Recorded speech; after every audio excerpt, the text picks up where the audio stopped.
നമസ്കാരം. നിങ്ങളിപ്പോൾ കേൾക്കുന്നത് ദ ഡീപ് ഡൈവ്. നമസ്കാരം. നമ്മൾ ഓരോ തവണയും ചില പ്രത്യേക വിഷയങ്ങളെക്കുറിച്ച് കുറച്ചുകൂടി ആഴത്തിൽ മനസ്സിലാക്കാൻ ശ്രമിക്കാറുണ്ടല്ലേ? അതെ. ഇന്ന് നമ്മൾ നോക്കുന്നത് 1962 ഇന്ത്യൻ കസ്റ്റംസ് നിയമം. അതിലെ ഒരു പ്രത്യേക അധ്യായം 11. ചാപ്റ്റർ 11. ഇതിലെന്താ ഇത്ര കാര്യം എന്നല്ലേ?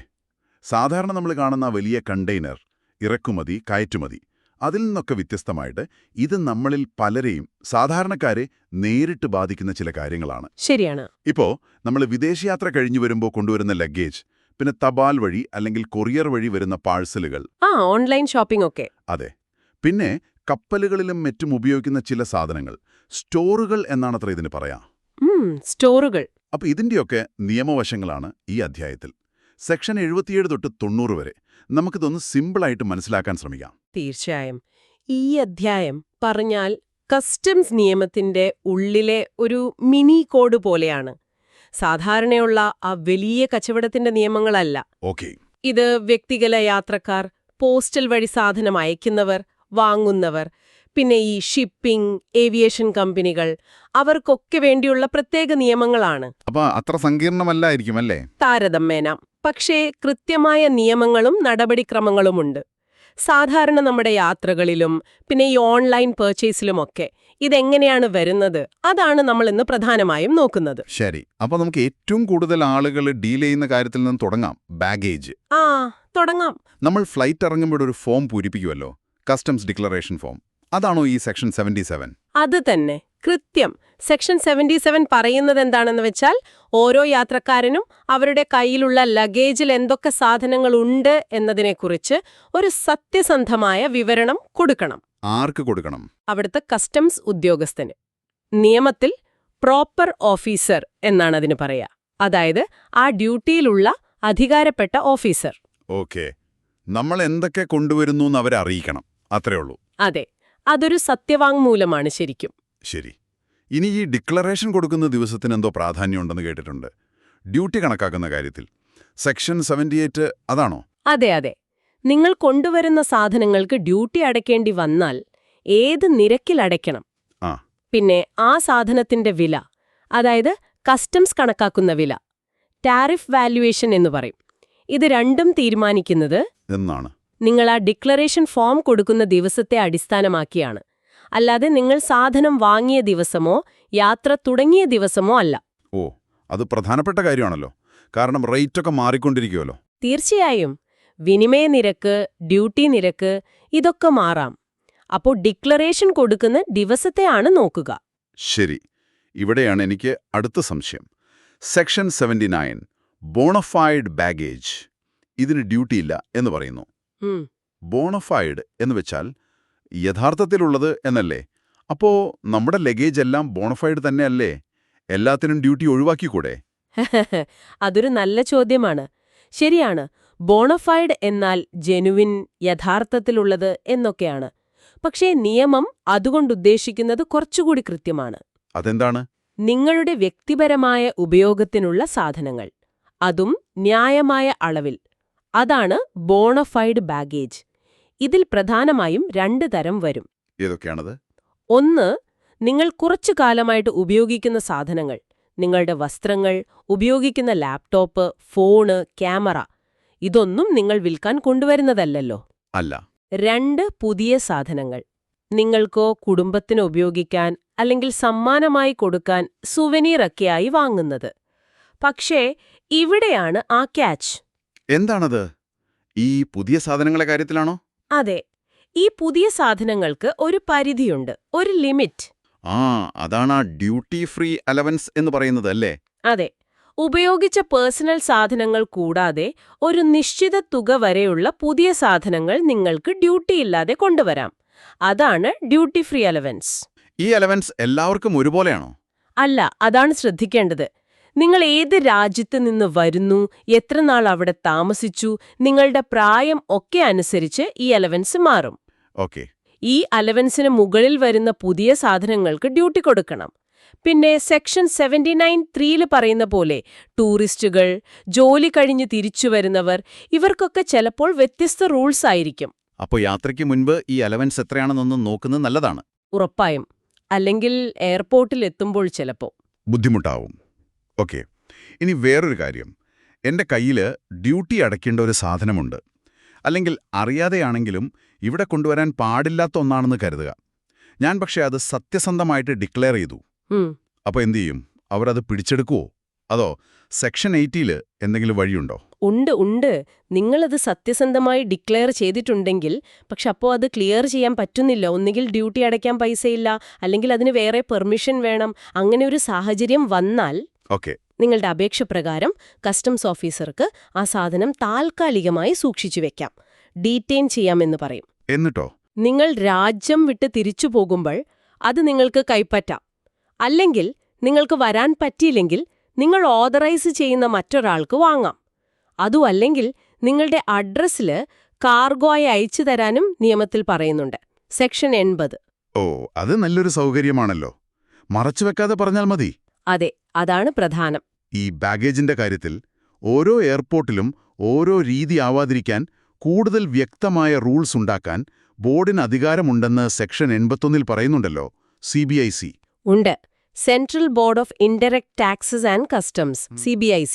അവർക്ക് റെഗുലേഷൻസ് ഉണ്ടാക്കാം.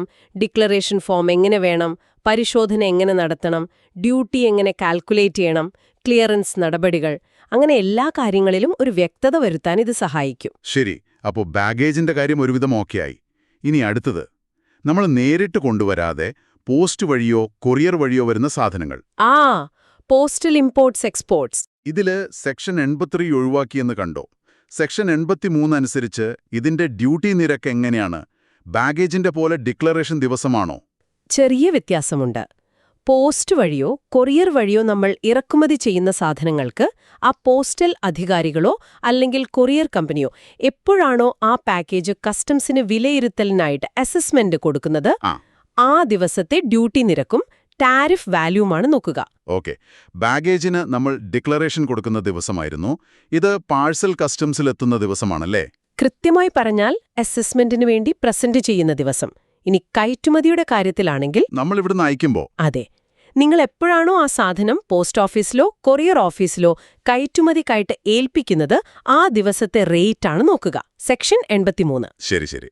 രണ്ടിനും 2 തീയതികളാണ് പ്രധാനം. അതെ. ഇതിലും നടപടിക്രമങ്ങൾ എളുപ്പമാക്കാൻ ബോർഡിന് റെഗുലേഷൻസ് ഉണ്ടാക്കാൻ അധികാരം കൊടുക്കുന്നുണ്ടല്ലോ, സെക്ഷൻ 84. തീർച്ചയായും. കാരണം ഒരുപാട് പാഴ്സലുകൾ ഇങ്ങനെ വരുന്നുണ്ടല്ലോ.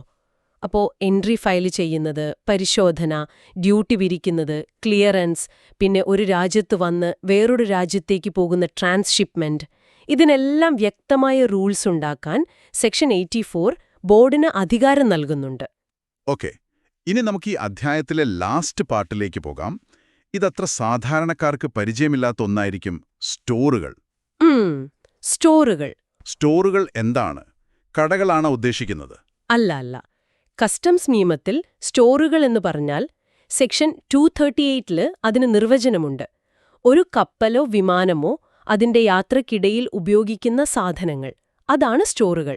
ഉദാഹരണത്തിന്, ഇപ്പോ ആ കപ്പലിനോ വിമാനത്തിനോ ഓടാൻ വേണ്ട ഇന്ധനം, സ്പെയർ പാർട്സുകൾ, എൻജിൻ ഓയിൽ, പിന്നെ അതിലെ യാത്രക്കാർക്കും ജീവനക്കാർക്കും വേണ്ട ഭക്ഷണം, വെള്ളം, അങ്ങനെ ആ വാഹനത്തിന്റെ യാത്രയ്ക്ക് ആവശ്യമായ വസ്തുക്കൾ. ഓക്കെ. കപ്പലിന്റെയും വിമാനത്തിന്റെയും പ്രവർത്തനത്തിനാവശ്യമായ സാധനങ്ങൾ. അതെ. അപ്പോൾ സെക്ഷൻ 85 പറയുന്നത് ഇങ്ങനെ സ്റ്റോറായി ഉപയോഗിക്കാൻ വേണ്ടി ഇറക്കുമതി ചെയ്യുന്ന സാധനങ്ങൾ വെയർഹൌസിൽ സൂക്ഷിക്കാം, ഡ്യൂട്ടി അസസ് ചെയ്യാതെ തന്നെ. അതെന്തിനാണ്? അത് നടപടിക്രമങ്ങൾ വേഗത്തിലാക്കാനാണ്. ഇപ്പോ ഒരു ഷിപ്പിംഗ് കമ്പനി അവരുടെ കപ്പലിന് വേണ്ട ഇന്ധനം ഇറക്കുമതി ചെയ്യുന്നു. അത് സ്റ്റോറായി ഉപയോഗിക്കാനാണെന്ന് അവർ ഡിക്ലെയർ ചെയ്താൽ കസ്റ്റംസ് ഓഫീസർക്ക് സാധാരണ പോലെ ഡ്യൂട്ടിയൊക്കെ വിലയിരുത്തുന്നതിന് മുമ്പ് തന്നെ ആ സാധനം വെയർഹൌസിലേക്ക്, ബോണ്ടഡ് വെയർഹൌസിൽ മാറ്റാൻ അനുമതി കൊടുക്കാം, സെക്ഷൻ 85 പ്രകാരം. പിന്നീട് ആ കപ്പൽ വരുമ്പോൾ ഡ്യൂട്ടി അടക്കാതെ ഈ ഇന്ധനം ആ കപ്പലിലേക്ക് മാറ്റാം. വിദേശത്തേക്ക് പോകുന്ന കപ്പലുകൾക്കാണോ? അതെ. സെക്ഷൻ 87 അനുസരിച്ച് വിദേശയാത്ര പോകുന്ന കപ്പലുകൾക്കും വിമാനങ്ങൾക്കും ഈ സ്റ്റോറുകൾ ഡ്യൂട്ടിയില്ലാതെ ഉപയോഗിക്കാം. ഇനി ഒരു വിദേശ കപ്പൽ ഇന്ത്യയിൽ വന്നു കിടക്കുകയാണ്. അതിൽ ഓൾറെഡി കുറച്ച് സ്റ്റോറുകളുണ്ട്. അതിന് ഡ്യൂട്ടി അടയ്ക്കണോ? വേണ്ട. സെക്ഷൻ 86 ഒന്ന് പറയുന്നത് ആ കപ്പൽ ഇന്ത്യയിൽ ഉള്ളിടത്തോളം കാലം അതിലുള്ള സ്റ്റോറുകൾ അതിൽ തന്നെ ഡ്യൂട്ടി അടയ്ക്കാതെ സൂക്ഷിക്കാമെന്നാണ്. അത് ഇന്ത്യയിലേക്ക് ഇറക്കുമതി ചെയ്തതായി കണക്കാക്കില്ല. അതുപോലെ ഒരു കപ്പലിലെ സ്റ്റോറുകൾ വേറൊരു കപ്പലിലേക്ക് മാറ്റാൻ പറ്റുമോ? എന്തെങ്കിലും എമർജൻസി വന്നാൽ? പറ്റും. പ്രോപ്പർ ഓഫീസറുടെ അനുമതിയോടെ ഒരു കപ്പലിലെ സ്റ്റോറുകൾ അതേപോലെയുള്ള മറ്റൊരു കപ്പലിലേക്ക്, ഉദാഹരണത്തിന് രണ്ടും വിദേശയാത്രയ്ക്കുള്ളതാണെങ്കിൽ, മാറ്റാൻ സെക്ഷൻ 86 അനുവദിക്കുന്നുണ്ട്. ഈ സ്റ്റോറുകളുടെ കാര്യത്തിൽ ഡ്രോബാക്സ് എന്നൊരു സംഭവം ബാധകമാണെന്ന് സെക്ഷൻ 88 പറയുന്നു. എന്താണ് ഈ ഡ്രോബാക്ക്?